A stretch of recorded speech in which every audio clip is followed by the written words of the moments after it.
Good evening and welcome to Action Island presented by FanDuel. Tonight, we are previewing the Seattle Seahawks as underdogs against the San Francisco 49ers.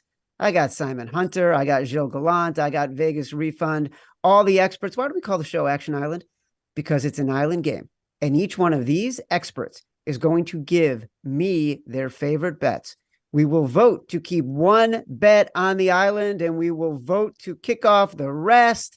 Then we will get a fantastic same-game parlay for you to play along with all night long. And, of course, Darren Ravel is joining us from the Action Network news desk. Everything we're talking about, all the picks, all the data, all the research available for free in the award-winning Action Network app. Reminder, we are presented by FanDuel.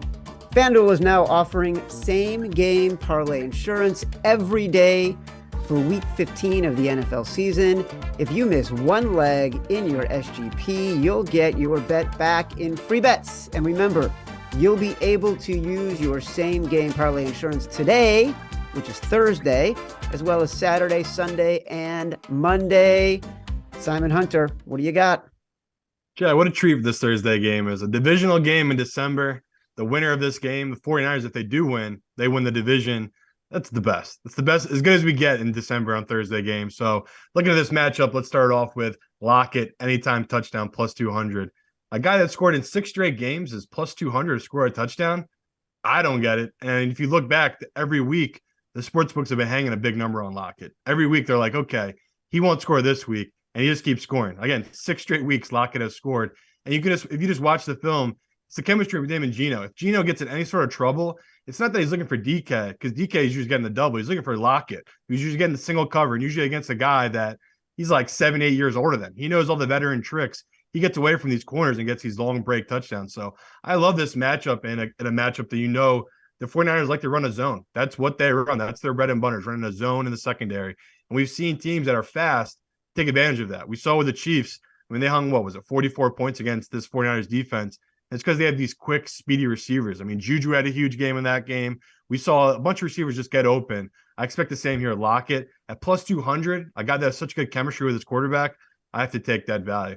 And my second bet tonight is going to be another over. We didn't get there last week. I mean, Baker, he didn't wake up until 2 minutes left in the game. We can't really take too much blame for that one. This week, I don't see it being the same. We know this 49ers team can move the ball, and we know the Seahawks team can move the ball. Now, people are thinking, well, the 49ers defense, look how well they've played these last couple of weeks. They're kind of going against offenses that aren't that good. And you look at the Seahawks team, what was missing last week for them? Kenneth Walker. That's a big deal of this team that needs to run the ball to really get Gino into a rhythm. He's back. So against a 49ers team that, yeah, they're good up front to getting after the quarterback, they do give up big runs. I mean, that was how they struggled early in the year when they were really wheeling as a defense. Yeah, they've picked it up, but on a short week, are they really going to be able to pick it up? I don't think so. And I'm looking at a matchup where historically these two teams score. I know the first time they played early in the year, there weren't that many points. That was the Seahawks coming off that Monday night game against the Broncos in week 1 for all that emotion. And they'd turn on a short week and play against this 49ers team. They put up a goose egg. That is not going to happen in this game. We've seen Pete Carroll historically as Shanahan's number. And at home, they've played really well. So the fact that historically these two teams in their last 8 games average more than 50 points, they're hanging a 43, a 42.5 in this game. I just love the over in that position. Yeah, not only did we not get close last week, we were all chalk, and everything went the opposite direction. So we're putting ourselves back on the right path this week. You're saying over, you're saying Lockett, anytime touchdown. Gilles in Vegas, let's make our bets, and then we will reveal. All right. 3, 2, 1. We got a consensus, which could be brilliant or not. We'll find out. Gilles, explain yourself. I think they kind of correlate together. I think if Lockett is scoring a touchdown, likely the total is going over as well. I think as well, the total, we're really getting a good spot here because of how well the Niners offense has looked, especially with Brock Purdy. And the Niners defense, again, is struggling in certain spots. So I think at over 43.5 is a nice little solid spot here on Thursday Night Football. Vegas, you are in agreement. First reason is I know we have 2 anytime touchdowns up next, and for the sake of the same game parlay, I think taking it over is a little bit safer. But this is gonna the Niners defense is a pass funnel. Teams are passing over expectation in every game against them, where running the ball kills the clock. It's like slogs, where overs, like passing and overs, of course, go together. Where the Niners are capable of scoring. And I think the Seahawks are going to be in a position where they're going to be scoring faster, passing more than expected. I like you make a key point. We're trying to win a same game parlay here. So part of the science is not having every leg of the same game parlay be an anytime touchdown. I'm with you. It's one of the reasons why I like the over, but I also like the over because we're bucking the trends of the season and there's always going to be regression. And this is one of those games where everybody is going to be banking on the Niners defense and they're going to be banking on Gino having played like he did last week, not recognizing the fact he's having a Pro Bowl year and the Niners defense can't sustain at the levels that it's been playing at. So you're getting a little bit of a depressed number. Let's go over. Gilles Gallant, you've got some anytime touchdowns for us. Yeah, and I was trying not to be such a dark cloud on the success rate here, but I feel like the touchdowns here, I feel like they could at least come through, at least the two choices that I'm going to offer here today. So I'm going to make a option here for the Seattle side and for the 49ers side. So the first pick, I do like DK Metcalf to score a touchdown. I'm seeing it around plus 175. Now, he doesn't have 6 straight games with a touchdown, but he does have touchdowns in 4 of the last 6 games. And he's also second in the NFL in red zone targets with 22, just behind Justin Jefferson and Travis Kelce. And Simon alluded to this earlier. We're getting decent value on Seattle receivers because they're facing a tough 49ers defense, but the Niners really strong against the run, kind of middle of the pack against the pass, especially on the outside. 10 touchdowns now allowed to wide receivers this year. If you look through any position group that they face, that's the most touchdowns they've allowed. And for what it's worth, DK Metcalf has scored at least once versus the Niners in his career since 2019, and he didn't score in week 2.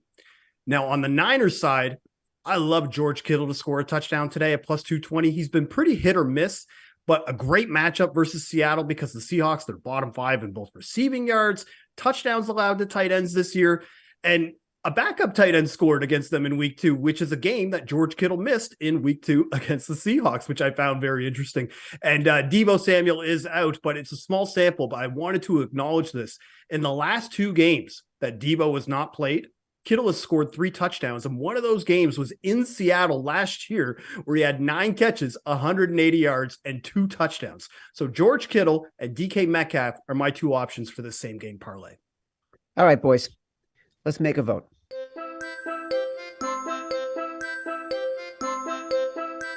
Three, 2, 1, reveal. 2 for 2 on consensus. Simon, you're on Kittle. Explain yourself. Yeah, I love the Kittle matchup. I feel like he just talked about where you're looking at a team that struggled against tight ends, and that's what Seahawks done all season. They're not really going to change now. We know that Shanahan's going to scheme up Kittle. Well, the last couple of weeks, it feels like not that they've been protecting Kittle. They just really haven't needed him. They have so many weapons on this team. They kind of just have Kittle stay back and block so they get bigger holes for Christian McCaffrey. This week, without Deebo, they're going to scheme stuff up. And we know in the red zone, that's when you kind of want to scheme up stuff for Kittle. He's just such a weapon down there. So the fact that we have the history backing, the fact that he always does so well against the Seahawks, I just kind of pass on this number. It's just inflated because we've seen this season. He just hasn't gotten the touches we're used to with Kittle. I think that has to do with the run game where Deebo's not playing tonight. This is going to be a big deal for this team where Kittle, he's going to step up and be a big receiver. Vegas. Yeah, the matchup for Kittle is just better. And when you talk about Deebo being out, Kittle's targets are in the middle of the field, whereas the majority of Deebo's targets as well have been in the same area. My only hesitation is Purdy, but at the same time, rookie QBs do love tight ends, and I just feel like we're flipping a coin between Lockett and DK, where Kittle's just better odds and feels like a better spot. Yeah, I can't add anything of substance to what you guys have said. Better matchup, better price. Go with Kittle. Kittle will be leg number 2 of our same game parlay. Vegas, take us home for number 3.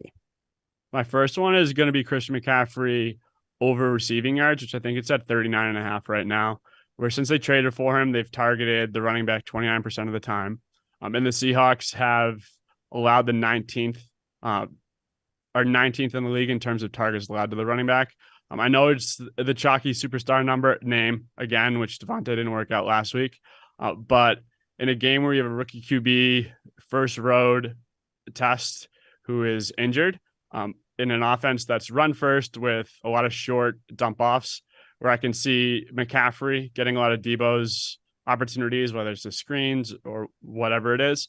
But the spot just feels like a rookie QB that's going to have a lot more dump offs than you were expecting. And at 39.5, it does feel low. He's gone over this. I was expecting it to be a lot higher, to be honest.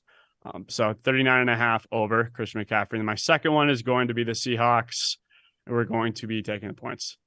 So it's +3, +3.5, depending on your book. But this is really just a situational spot where you got a Seahawks team coming off a loss who hasn't covered in 4 games as a favorite against a Niners team who has just been beating teams down. With a rookie QB who is not 100% going on the road in a divisional game in a very hostile environment. In this game, everything is on the line for the Seahawks. If they win, if they lose, they're out of the playoffs essentially, and they are still in the hunt for the division if they can win.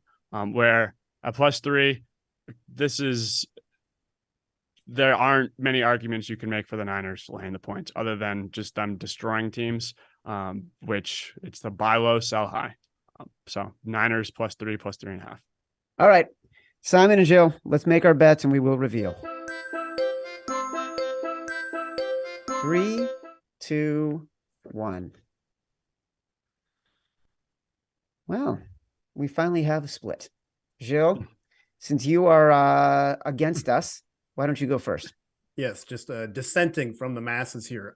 Really, with McCaffrey, it's mainly just because of the volume of targets that he gets. In every game that he has played now with the Niners, the only games that he didn't have over 5 targets were blowouts, pretty much against the Buccaneers this past week, and then his first game against the Rams. But for me, if he's getting the targets, the yards are going to come because he's too good. And also Seattle's defense just struggles pretty much at every level against the running back. So for me, I just enjoyed taking the over 39.5 a little bit more than the +3, just because, again, even though I know Luke doesn't feel that way about the Niners, I can't bet against the Niners in this spot. Well, Simon and I can. Simon, how come you can do it? Yeah, this is why you got to bet against 49ers here. This is as flighty as you can get on this team this year. The vibes are out of control. Everyone's all in on a 7th round rookie because he just beat the crap out of the Bucks. But it's a game where you're just looking at this kid. Okay, he's already banged up. Now he's on a short week. Now he's on the road in his first road game. We're getting 3.5. That's insane. It's literally a bet up public line where this line should be a pick. At most, it should be a pick in this kind of situation. The fact that we're getting 3 free points is just insane. Like, I would take this down to 2.5. It's one of those games where everyone knows they're making a mistake taking the 49ers, but they can't help it because they're going off what they've seen. They're just like, well, the 49ers defense is so good. Geno Smith hasn't looked as good these last couple of weeks, where you got to look for the other side. It's like, this is when you want to take the Seahawks. I think it was week 1. They were a 3.5-point underdog on Monday night at home, and they were getting like 10% of the bet, 10% of the ticket. No one was touching it, and they beat that Broncos team. And it's just about perspective, where it's all public perspective right now on this 49ers team, where, yes, they are really good. Are they really one of the best teams in NFC right now? No, they have a lot of questions marks across the board. So the fact you're getting a home divisional dog at 3+, I just couldn't pass on that number. It's insane. Brock Purdy's played 1 game as a starter. He's going on the road with basically 1 practice where he was barely able to participate because he's injured. No Deebo Samuel. Geno Smith at the lowest point of his season. Of course you have to take the Seahawks here. This is why you come to Action Network, to get the answers on when you do the hard things. And like, I would lay the point, like, if Seattle, like, for whatever reason was like -2, -3, I would still play them in this spot. Well, look, I'm glad you bring it up, because one thing I was going to ask Simon as he was talking, he said, take it down to 2.5. Would you guys take Seattle on the money line here? Simon, you go first. Yeah, if you feel more confident doing it, I always take the 2.5 now because we've seen how just random these extra point misses are. Like the games never used to land on 2. Now it's like every other week you see a game land on 2. So I used to not value 2.5. Now I still do. But yeah, if you want that plus money, I'm not going to stop you taking that money line. Vegas. Yeah, same. Like alternate lines. Like, yeah. I mean, I'm not saying like it's like the lock of the century, but especially if you're taking 3, like I would definitely get involved in the money line. But yeah, the ones and the twos are becoming more relevant. And I remember when the Seahawks played the Rams a couple of years ago, and the spread was like 1.5, and it ended up being a 1-point game. Which those are the ones where you take a money line, and they stick out, where they all the rest probably lost. But yeah, definitely. All right, stick around for the fourth leg of our parlay for the insurance purposes. But first, Dan Ravel on the news desk. Hey, Chad, I am going to take the 49ers minus 5.5. No, I know you. I play the heel square. I am really making that bet, running up the 49ers even more, but I know I'm not an analyst on this show. Anyway, let's go to the market report. 49ers, 3.5, 64% of bets on the 49ers, 70% of the money on the Seahawks. Then on 43, the number 43, I know you guys love the over there. 50% of bets on over under, obviously straight 50%, 89% on the under there. And I'm going to give you 3 most popular props. This should not surprise you. McCaffrey first TD plus 450, McCaffrey anytime TD minus 165, and McCaffrey over 35.5 rushing yards minus 120. Those are the top 3 props. And FanDuel is offering a same-game parlay insurance every day for week 15 of the NFL season. If you miss one leg of your same-game parlay, you'll get your bet back in free bets. And remember, you'll be able to use same-game parlay insurance Thursday, Saturday, Sunday, and Monday, every day that the NFL is having a game. Chad. It's all right. We've been talking about, we are adding the fourth leg of this parlay for insurance. Quick whip around of the bets that we voted off the island. Lockett, anytime touchdown. DK Metcalf, anytime touchdown. Christian McCaffrey over his receiving yards. Gentlemen, Simon, I'll start with you on a whip around. Who are we putting back in? Give me the McCaffrey over receiving yards. Gilles? Same. Give me CMC. All right, Vegas. So with the insurance, I'm kind of like backtracking, where if like you take Metcalf and Lockett, like the odds are like one of them's going to score. With the insurance, like that kind of works, but I'm going to go with McCaffrey. All right. Well, thank you for sticking to the script. We're going with McCaffrey. Here's a reminder, our same game parlay features the over. We're fading the public because the public's on the under tonight. We like George Kittle anytime touchdown. We like Seattle. Plus the points, also fading the public there. We've added Christian McCaffrey over his receiving yards. You can see the payout on the screen. Make sure you take advantage of the same game parlay insurance from FanDuel. Don't forget, we had some other bets. Simon also liked Lockett anytime touchdown. Gilles liked DK Metcalf anytime touchdown. For Simon Hunter, for Gilles Gallant, for Vegas Refund, for Dan Ravel, for our fantastic producers. I am Chad Millman. This has been Action Island. Don't forget, download the award-winning Action Network app. It's free. Get all your picks, get all your data, get all your research. Don't forget, tag at Action Network HQ if you follow along with our parlay. Until next week, good luck.